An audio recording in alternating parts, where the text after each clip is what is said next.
Domain 7 Westward Expansion, Lesson 7 The Pony Express. In the 1850s, mail delivery was not as fast as it is today. Airplanes had not yet been invented, and neither had cars. Railroads had been invented, but railroad tracks did not run all the way across the country. Suppose you wanted to send a letter from New York to California over 150 years ago. The railroad could carry your letter from New York to Missouri. That might take a day or two. But the train tracks ended in Missouri. There your letter would have to be loaded onto a stagecoach like the one shown here. The stagecoach would be pulled by a team of horses. It would bump along dirt roads at 5 or 6 miles an hour. It would take almost a month for the stagecoach to carry your letter to California. In 1860, 3 businessmen came up with an idea. They thought people would be willing to pay extra to send a letter if there were a quicker way to deliver it. All they needed to do was find a way to speed up delivery time. The idea they came up with was simple. They would have riders carry the mail on horseback and run a sort of relay race from Missouri to California. They figured that a single rider on a fast horse could travel very fast. He could go much faster than a stagecoach loaded with passengers and luggage.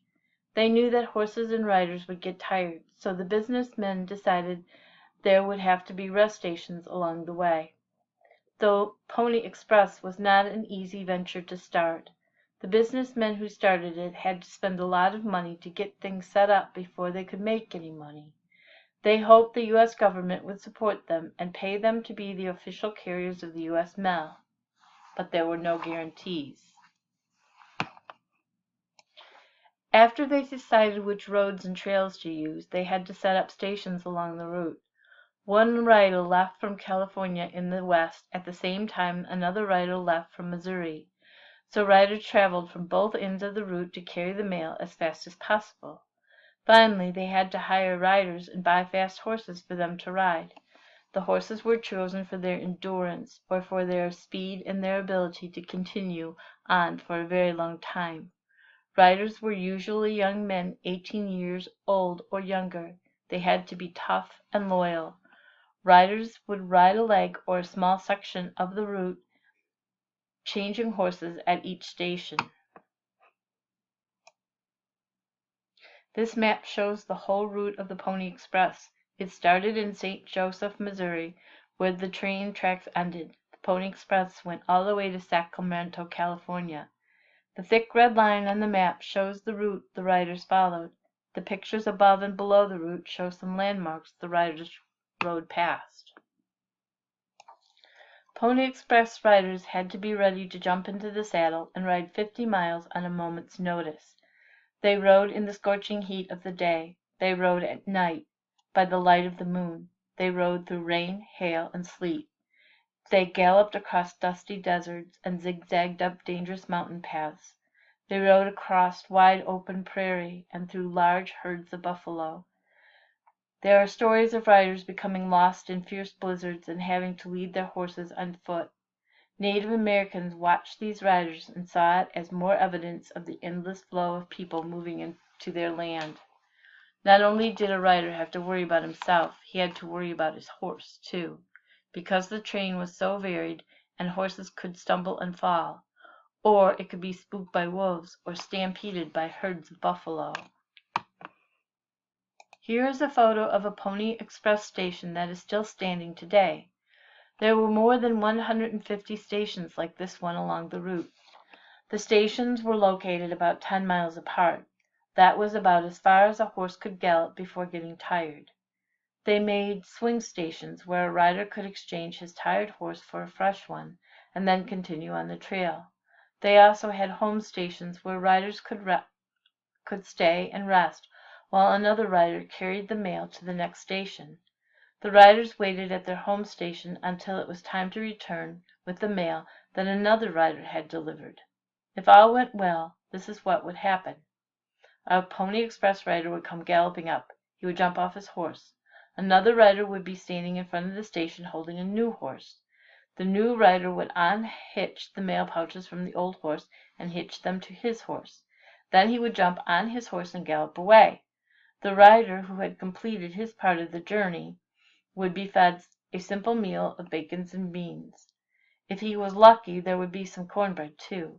Then he would get some much-needed rest. Both rider and station masters tried to save as much time as possible, to be as fast as possible, in order to get the mail to settlers quickly. The horse could move faster if it carried less weight. Here is a picture of another Pony Express station. This one is called Simpson Spring. It is located in Utah. You can see that this station is surrounded by a desert, and there are mountains rising up in the distance. Can you imagine how hot it could be riding across the desert during the day, and how cold it would be at night? And of course the rider would be moving in a cloud of dust. The men who created the Pony Express were businessmen, and their goal was to make money. They wanted to make sure everybody knew about the service they were providing, so they made posters and ads like this one. It cost $5 to mail a letter via the Pony Express, which is the same as $130 today. In 1860, the writer Mark Twain took a trip across the United States. He was traveling by stagecoach, but he and his fellow travelers kept an eye out for the Pony Express. In his book, Roughing It, Twain described his first sight of the Pony Express. We had had a consuming desire to see a pony rider, but somehow or other all that passed us managed to streak by in the night. We had only heard a whiz and a hail. The swift phantom of the desert was gone before we could get our heads out of the window. But presently the driver exclaimed, "Here he comes!" Every neck is stretched further, every eye strained wider. Away across the endless dead level of the prairie, a black speck appeared against the sky. In a second or two it became a horse and rider, rising and falling, sweeping toward us nearer and nearer, growing more and more distinct, more and more sharply defined, nearer and still nearer. A flutter of hoofs came faintly to the ear.